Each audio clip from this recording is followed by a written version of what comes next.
was saying the former deputy president is just being too abrasive and a bit of a bully because there's a right for every Kenyan to associate with whoever they want. Thank you, Fred. And because we don't have time, I'll be very quick. The second deputy president has no issue with the musicians visiting the nominated deputy president. I mean, the issue that... You just call him nominated?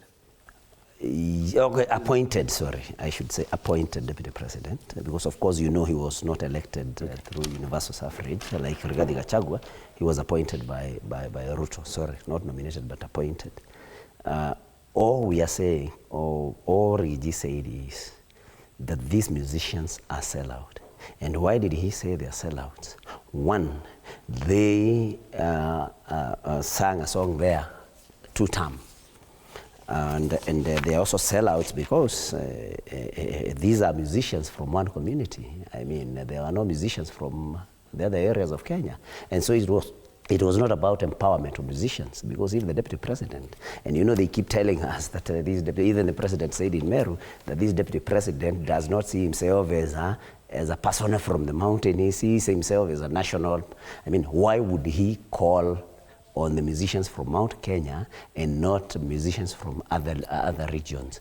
And so when they sang 2-term, then it meant that these are traitors. And why do we say they are traitors? They are traitors because, Fred, Mount Kenya is the greatest casualty of Ruto's, falsehoods.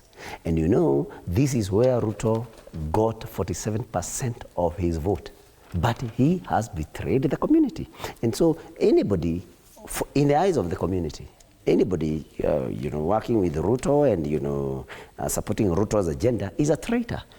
They can also call whoever they want a traitor. Including those in cabinet?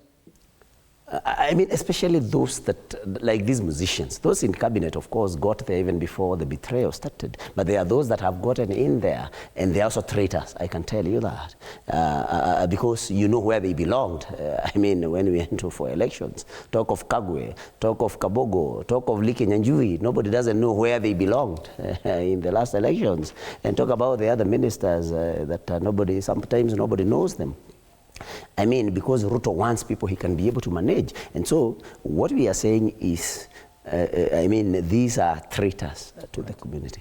And why, just a minute, because I know it will be interpreted that I'm tribalistic. What we are saying is, they are traitors because, of course, they were not there to advance the interests of the region they come from. And the traitors are also there. I mean, anybody accusing me of being, saying that somebody from a particular region is a traitor only needs to look at the intolerance with this government. Look at Gloria Oroba. Just because of, attending an event where Matiang'i was welcomed back to the country because of the insecurity of this government. Isn't that the same thing? That's what you are saying, that nobody should... If Gloria is a traitor to them, then those of us from our region, our people being called to go against the feeling of the community, that has been, it's the greatest casualty. They are traitors. But most importantly, because you're talking about the battle of the deputies, Fred, most importantly, we are telling the sitting deputy president that he should do things that are tangible to the people, that we do not want to see him leading,